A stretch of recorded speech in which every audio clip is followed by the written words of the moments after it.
If luck is all about being at the right place at the right time, then United Hatzalah founder Eli Beer has a very special brand of it.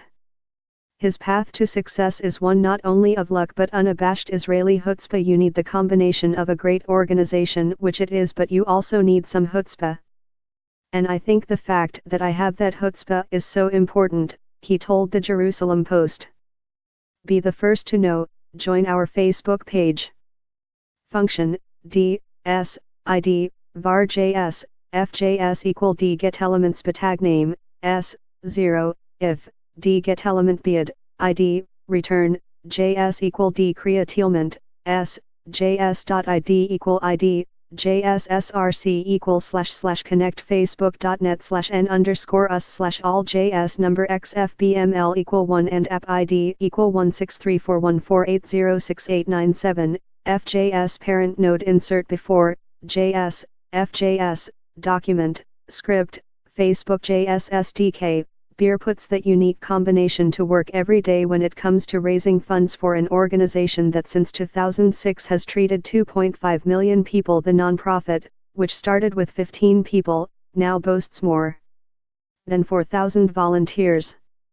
That kind of rapid expansion doesn't come cheap, which is why Beer spends much of his time hitting the pavement to make sure the organization not only stays afloat, but also flourishes. The growth of the organization is due to United Hatzalah donors and board members, who not only contribute monetarily to the organization but also become de facto ambassadors for it. Take, for example, U.S. Ambassador David Friedman.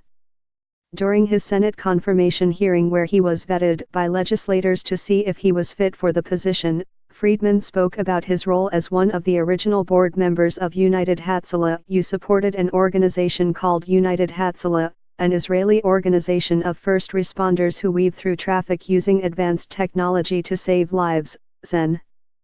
Bob Menendez said, reading comments Friedman provided to Senate at the time. What makes the organization special is that it is comprised of Israeli citizens over the entire population, Jews, Muslims, and Christians, religious and secular, right and left wing.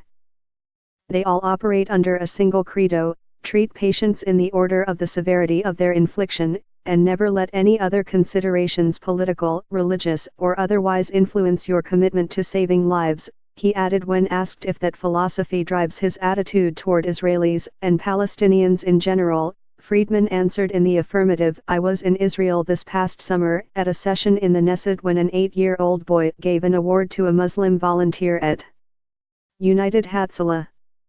The Muslim volunteer pulled his mother out of a burning car a year and a half earlier, saving her life. This organization represents the very best of the Israeli people and gives me hope, he said. Friedman, like other United Hatzalah board members, does more than just write a check. Being a board member means working closely with Beer to decide how to move the organization forward so it can achieve its goals. All the people on the board are not just figureheads, they have an active role in the decision-making process, Beer said. However, securing high-profile people like Friedman is not easy, and not every encounter with potential donors goes according to plan. Take, for example, his meeting with Prof. Alan Dershowitz during an event at the president's residence. Beer approached Dershowitz asking him to be a member of the organization's board. I never spoke to Alan Dershowitz in my life, and when we met he said, I heard so much about you, you do amazing work, and I said, I'd love for you to be a member of our board. Beer recalled. I don't join any boards, Dershowitz curtly replied and turned his back to walk away. But if there is one thing that can be gleaned in the hour-long conversation with Beer and the Post, it is that Beer does not take no for an answer. I said, Prof.